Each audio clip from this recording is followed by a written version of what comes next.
바람만 스쳐도 아픈 통풍입니다. 네, 인하대학교 의과대학 경영외과의 김범수 교수께서 통풍이 또 얼마나 무서운지 자세히 알려주시겠습니다. 네, 얼마 전 찾아오신 한 남성 환자분의 이야기를 먼저 들려드릴까 합니다. 40대 좀 덩치가 있으신 분이었는데요. 어느 날 갑자기 발이 너무 아파서 디딜 수가 없을 정도로 아파서 병원에 오셨습니다. 환자분은 약 2년 전부터 엄지발가락 관절이 조금씩 붓기 시작했는데 그냥 바쁘니까 또 그렇게 통증이 많지는 않아서 대수롭지 않게 생각하고 그냥 지내셨대요. 네. 근데 며칠 전부터 갑자기 이 통증이 너무 극심해져서 병원을 오셨습니다. 환자분의 발 사진 한번 같이 보실까요? 예. 네. 어머나! 아이고. 아니, 이 지경이 될 때까지 그냥 가만히 계셨던 거예요? 병원도 안 오시고? 그러니까요. 아니, 저 정도면 신발도 못 신으시는 거 아니에요? 그렇죠. 네. 근데 이제 바쁘다 보니까 그냥 이렇게 넘기신 거예요. 그런데 이제는 도저히 너무 참을 수가 없어서 오신 겁니다. 한눈에 보기에도 관절이 많이 부어있고 제가 진찰을 하려고 이렇게 손을 대려고 해도 너무 아파서 무서워하셨어요. 엑스레이를 찍어봤더니 저 안에 뭔가 가득 차 있고 뼈는 다 녹아서 없어져 있었어요. 뼈가 녹았다고요? 네, 뼈가 녹아서 없어져요. 네. 그리고 우리가 피검사나 다양한 검사를 해봤더니 관절에 염증이 심하게 있고 뼈까지 다 녹아서 없어진 심한 통풍성 관절염으로 진단을 할 수 있었습니다. 한편으로는 슬퍼지네요. 우리 남자들이 이렇게 병원 갈 시간도 없이 살아요. 아까 대상포진 우리 여자들이 훨씬 더 높았어요. 왜 이러니까. 네, 죄송합니다. 싸우지 마시고요. 네, 통풍, 아플통, 바람풍 자를 써서 바람만 불어도 아픈 병이라고 잘 알려져 있는 병입니다. 세상에. 자, 우리가 혈압이 높으면 고혈압, 당이 높으면 당뇨, 또 지방이 높으면 고지혈증이라는 병이 있잖아요. 네, 통풍은 요산이라는 게 높은 병이에요. 요산. 그러면 요산이 뭐냐? 네. 예, 요 소변으로 나오는 산성 물질이다. 그래서 요산이라고 하는 건데요. 사실 쉽게 말씀드리면 우리가 먹는 모든 음식 속에는 요산이 다 들어 있습니다. 그 요산이 그 음식이 다 소화 과정을 통해서 마지막에 다 분해돼서 최종적으로 남는 찌꺼기 중에 하나라고 생각하시면 돼요. 근데 이 요산이 원래는 우리 몸에 항산화 작용을 하기 때문에 어느 정도는 필요한 물질이에요. 다만 소변으로 많이 배출이 되고 피 속에는 적정 수준으로 유지되는 게 아주 중요합니다. 그런데 어떤 이유에서든지 요산의 생성이 너무 많거나 아니면 배설이 잘 안 되면 피 속에 요산이 많이 남아있겠죠. 네, 그렇게 되면 어떻게 될까요? 네? 혈중에 요산이 차고 넘치면 이게 피를 타고 전신을 돌고 돌다가 고체 형태로 굳어지면서 몸의 구석구석에 콕콕 처박히고 쌓이게 됩니다. 우리 소금물을 보시면 소금물에 소금이 적당량 있으면 다 녹아서 안 보이잖아요. 근데 소금이 너무 많으면 이게 포화 상태가 되면 일부는 녹지 않고 고체화가 돼서 결정으로 남는 거거든요. 그것하고 비슷해요. 그러니까 소변으로 나갔어야 할 애들이 못 나가고 피를 돌아다니다가 어딘가에 모이는 거군요. 그렇죠. 근데 이게 통풍 같은 경우에는 발에 좀 유독 많이 생기는 것 같아요. 네, 발에 쌓이는 경우가 가장 많은데요. 그 이유는 아무래도 이 끄트머리 쪽이 온도가 몸통에 비해서 좀 낮기 때문에 피 속에 있는 요산이 이렇게 결정화돼서 굳기, 고체화되기 쉬운 환경이고요.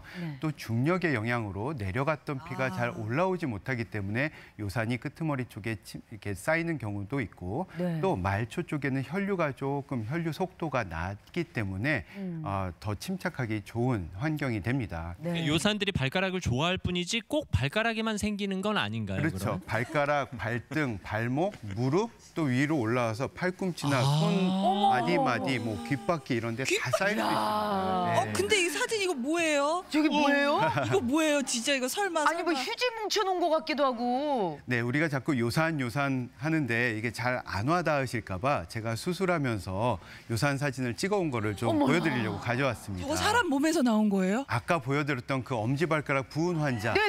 그 환자 수술하면서 발가락 관절에서 나온 요산들입니다. 이걸 긁어내신 거예요? 네네. 이게 한 사람 거예요? 하나의 관절에서 나온 양이 이렇게 많이? 어마어마하게 많죠. 어머. 와. 아니 네. 그러면은 지금 끝에 보니까 이렇게 뾰족뾰족한 것들도 있고 그런데 저렇게 그러니까 뾰족뾰족한 것들이 이렇게 찔러서 그렇게 해서 아픈 거예요? 야, 굉장히 눈이 좋으시네요. 저거 네. 현미경으로 봐야 뾰족하게 보이는데. 좀 뾰족한데. 네, 저게 그냥 동글동글하진 눈으로 보면 그냥 이렇게 치즈처럼 뭐 이렇게 치약처럼 보이지만 저걸 현미경으로 보면 깨진 유리처럼 뾰족뾰족한 바늘처럼 생겼어요. 근데 그게 찔러서 아픈 거는 아니고요. 네. 그게 이물질이다 보니까 그런 유리 조각 같은 게 관절 속에 있으니까 우리 몸에서 적으로 생각을 해서 이물 반응을 일으키는 거예요. 그래서 백혈구들이 가서 공격을 하고 막 염증 반응이 뜨겁게 일어나니까 빨갛게 달아오르면서 극심한 통증으로 연결이 되는 겁니다. 근데 아까 그분이 2년 동안 참고 견디신 거 보면 처음부터 막 아프거나 그런 건 아닌가 봐요? 그렇죠. 그렇습니다. 그래서 통풍은 화면에서 보시는 것처럼 총 4단계로 이렇게 진행이 돼요. 통풍이 맨 처음 시작하는 단계는 무증상 고요산 혈증이라고 부릅니다. 그러니까 증상은 없이 피에 요산이 많다 뭐 이런 거예요? 그렇죠. 맞습니다. 요산은 높은데 아무런 증상이 없는 거예요. 그래서 이분도 모르고 계셨던 거죠. 요산 수치는 정상 범위가요. 2에서 6 사이라고 알고 계시면 되는데요. 그거를 넘어서 남자는 7 이상, 여자는 6 이상인 경우에는 고요산 혈증이라고 부릅니다. 그런데 증상이 없기 때문에 앞에 그분처럼 대수롭지 않게 생각하고 그냥 넘기기 일수인데요. 이렇게 요산이 조용히 쌓이는 것은 앞으로 통풍 발작을 경험할 수 있게 되는 아주 폭풍 전야와 같은 상태라고 볼 수 있습니다. 그러면 요산 수치가 6.0이 넘는 분들은 좀 주의하셔야 된다는 그럼요. 얘기예요? 이거 그냥 간과하시면 절대 아닙니다. 안 됩니다. 자, 사진 보면서 한번 설명드릴게요. 이 사진은 제가 통풍을 아직 갖고 있는지 모르고 계셨던 분의 다른 이유 때문에 발목 관절경 수술을 했던 사진인데요. 네. 발목 속을 보는 거예요. 네네. 보시면은 하얀 연골 위에 뭔가 하얗게 이렇게 쌓여 있는 게 보이시죠? 예. 저게 곰팡이 바로 핀 것처럼. 요산입니다. 마치 저게. 눈 내리듯이 눈이 쌓이듯이 소복히 연골과 뼈에 콕콕콕콕 박히면서 조용히 쌓이고 있는 저게. 겁니다. 저 정도 쌓였는데 이분은 아직 안 아프시다는 그렇죠. 거죠? 모르고 계셨어요. 그리고 오른쪽 사진을 보시면은 네. 그 주변에 뭔가 이렇게 빨갛게 네. 그게 염증 조직이 자라나고 있는 겁니다. 이분은 이제 곧 통풍 발작이 생기게 되겠죠. 네.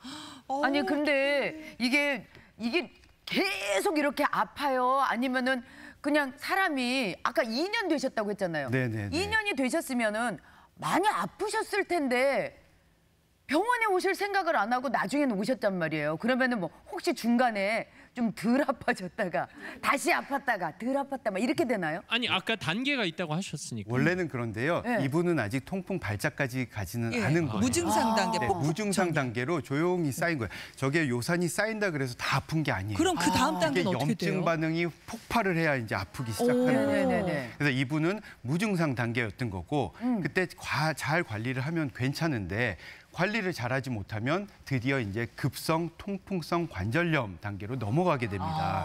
이게 바로 갑작스러운 통풍 발작이 일어나고 우리가 바람만 스쳐도 아프다는 통증을 경험하게 되는 아주 무서운 단계인데요. 저 때는 이미 관절 부위가 좀 부어 올랐겠네요. 그러면. 그렇죠. 예. 그 시뻘겋게 마치 염증이 생긴 것처럼 빨갛고 뜨끈뜨끈하고 뭐 그렇습니다. 근데 보통 통증은 우리가 편안히 잠든 상태에서 시작이 되는데요. 불과 몇 시간 만에 그렇게 심하게 염증 단계로 발작을 하기 때문에 너무 아파서 자다가 응급실로 실려오게 되는 경우가 그 많습니다. 정도면 그런데 이게 통풍이 계속 이렇게 아픈 건 아니고요. 네. 아팠다가 한 1, 2주 사이에 이렇게 가라앉게 됩니다. 그러면 언제 그랬냐는 듯이 안 아파요. 그리고 한 몇 개월 뒤에 다시 아플 때까지 그 하나도 안 아픈, 신기할 정도로 너무 안 아픈 이 가널기 통풍 단계가 있습니다. 맞아. 증상이 그럴 때 없을 때는 증상이 없으니까 좋은데 네. 이때는 증상이 없기 때문에 우리가 통풍을 관리하고 약을 잘 먹고 하셔야 되는데 관리에 소홀하기 쉬운 나은 줄 아는 낫다고 거죠, 뭐. 생각. 그렇죠. 예. 네. 그래서 이 증상이 없는 단계가 사실은 굉장히 중요합니다. 저 때도 요산이 이미 쌓여 있는 거고 쌓여가고 있는. 그렇죠. 꾸준히 쌓여가고 있습니다. 혈중 농도를 지키는 게 제일 중요해요. 그 혈중 농도에서 차고 넘치는 요산은 증상 유무와 상관없이 내 몸 어딘가에 다 쌓이고 있다라고 생각하시면 지금 좋겠습니다. 쌓이는 중이다. 나중에 쌓이면 어떻게 돼요, 관절이? 네, 그게 이제 마지막 단계로 이게 만성화가 되면 통풍이 잘 치료되지 않고 만성화가 되면 요산 결절이라고 하는 걸 혹이에요, 혹. 그래서 관절 주변에 이렇게 요산이 쌓이면서 울퉁불퉁하고 겉으로 막 피부를 뚫고 나오기도 하고요. 아까 그 사진처럼 저게 꽈득 차다가 네. 피부를 뚫고 나오면 막 이렇게 고름처럼 질질 나오기도 하고 거기에 감염이 되면은 막 고름 나오고 염증 생기고 그러기도 하고요.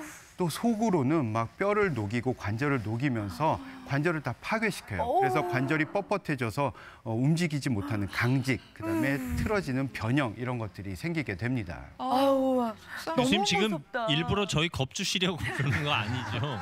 네. 통풍이 생각보다 굉장히 무서운 병이에요. 꼭 알아주셨으면 좋겠습니다. 네. 아니 근데 진짜 보통 저 간헐기 통풍 때 그냥 냅두는 주변 사람들이 너무 많이 봐서 저 때 네. 정말 조심해야겠네요. 그러니까 아까 그분도 2년 동안 방치하시고. 예. 그러니까. 맞습니다. 네. 자, 근데 어떡해. 문제는요, 이 통풍이 관절만 망가뜨리는 게 아니에요. 어머. 우리 몸 여기저기에 쌓이기 때문에 내부 장기도 망가뜨립니다. 대표적인 게 신장이에요. 어머나. 요산이 원래 이제 신장으로 배설이 돼야 되는데 이 요산이 신장에 콩팥에 자꾸 이렇게 쌓이게 되는 거예요. 콩팥은 우리 몸에서 필터 역할을 하잖아요. 네. 근데 요산이 자꾸 쌓이니까 필터가 막혀요. 그러면 신장 기능이 저하가 되고 그러면은 요산이 더 배설이 안 되니까 더 올라가고 이게 계속 악순환을 하면서 신부전으로 연결이 될 수도 있습니다. 그리고 요산이 소변줄, 요로에 이렇게 쌓이면서 점점 커지면 이 소변줄을 꽉 막아버려요. 아이고. 그러면 아주 극심한 통증을 또 경험하시게 되는데 그게 바로 요로 결석입니다. 예. 뿐만 아니라 요산은 혈관 내피세포의 염증을 유발해서 동맥경화, 고혈압, 심장병으로 이어지기도 합니다. 예. 그러면은 이게 제 주변에는요 보면 통풍 걸리는 사람들이 항상 걸리고 잘 걸리는 사람 유형이 있을 것 같아요. 네, 통풍은 대부분 중년 남성에서 많이 생기는데요. 아무래도 회식 문화와 좀 연관이 있습니다. 과음, 과식이 원인이 될 수 있고요. 또 여성분들에게는 젊었을 땐 잘 안 와요. 이게 네. 에스트로겐이 요산의 배설을 촉진하거든요. 네. 하지만 완경 후에 는 에스트로겐이 이제 감소하면서 통풍 발생 위험이 남성과 비슷하게 올라가게 되기 때문에 관심을 가지셔야 됩니다. 조심해야 될 정말 게 너무 방심하시면 많다. 안 되겠네요. 아니 저는 아까 예. 대상포진 여자가 많이 걸리고 요 통풍은 남자들이 거의 다 걸린다 그래서 그래서. 안심을 좀 하고 근데 있었는데 이 완경에 걸린 그러니까 그 시기를 지난 여성도 안심을 하면 안 되는 거네요. 그렇습니다. 네, 네. 조심하자. 뿐만 다 아니라 조심해야 돼. 비만이신 분들 또 위험하고요. 고혈압, 당뇨, 고지혈증 같은 대사증후군이 있으신 분들도 위험군이고요. 만성 신장 질환자나 또 우리 가족 중에 통풍 이력이 있으면 또 위험군이 되기 때문에 주의하셔야 됩니다. 네, 우리 교수님이 인상이 좋으셔서 그렇지 지금 하시는 얘기들은 다 다 끔찍한 무서워요. 얘기예요. 그래요. 네, 심각한 그러니까요. 얘기인데. 자, 그러면 오늘 강의의 하이라이트. 하이라이트. 네, 바로 통풍은 식습관이 중요하기 때문에 우리가 어떤 음식을 피해야 하는지를 잘 알아두시는 게 굉장히 예. 중요해요. 네. 자, 요산은 퓨린이라는 것의 대사산물이에요. 퓨린은 우리 몸 어디에든 다 있어요. 세포 안에 다 들어있고 우리가 먹는 음식 속에 다 들어있는데 음식 종류에 따라서 퓨린이 많은 음식이 있고 낮은 음식이 있습니다. 그래서 퓨린이 많이 있는 음식을 좀 피하셔야 되는데 대표적인 게 바로 술입니다. 술 맥주라고 중에서도 그러던데. 맥주가 제일 안 좋고요. 진짜? 맥주뿐만 아니라 모든 술 종류가 다 안 좋습니다. 맥주만 그런 게 아니라 다구나. 네, 다 안 좋습니다. 예. 그리고 콜라, 사이다, 뭐 환타 같은 과일 주스 같은 단 음료도 굉장히 좋지 않고요. 모든 종류의 고기류, 소고기, 돼지고기, 치킨, 오리고기 뭐 다 안 좋습니다. 죄송합니다. 그런데 생각지도 못한 음식이 안 좋은 경우도 있는데요. 바로 해산물이에요. 네. 진짜요? 등푸른 생선, 꽁치, 참치, 멸치, 뭐 정강이 이런 류가 다 안 좋고요. 그다음에 오징어와 새우, 게, 조개류 이런 것도 다 좋지 않습니다. 대부분의 채소류는 괜찮은데요. 네. 예외가 있어요. 바로 콩, 버섯, 시금치, 아스파라거스 같은 것들은 퓨린이 상대적으로 높은데 콩도 종류에 따라서 좀 다릅니다. 검정콩은 좀 괜찮고 대두는 좀 안 좋고 그렇기 때문에 좀 주의하셔야 됩니다. 아니 교수님 진짜 저거 다 안 먹으면은 뭐 먹어요? 단백질, 야, 고기, 이거 큰일 났네. 생선 지금 두부도 못 먹게 생겼는데 뭐 먹어야 돼? 네, 절대 드시면 안 된다는 건 아니고요. 네. 가급적이면 좀 줄이는 게, 피하는 게 좋겠다라는 거고 드시고 싶으면 1인분씩 먹고 통풍약을 잘 드시면 괜찮습니다. 이제 먹어도 좋은 것을 이제 말씀드리면요.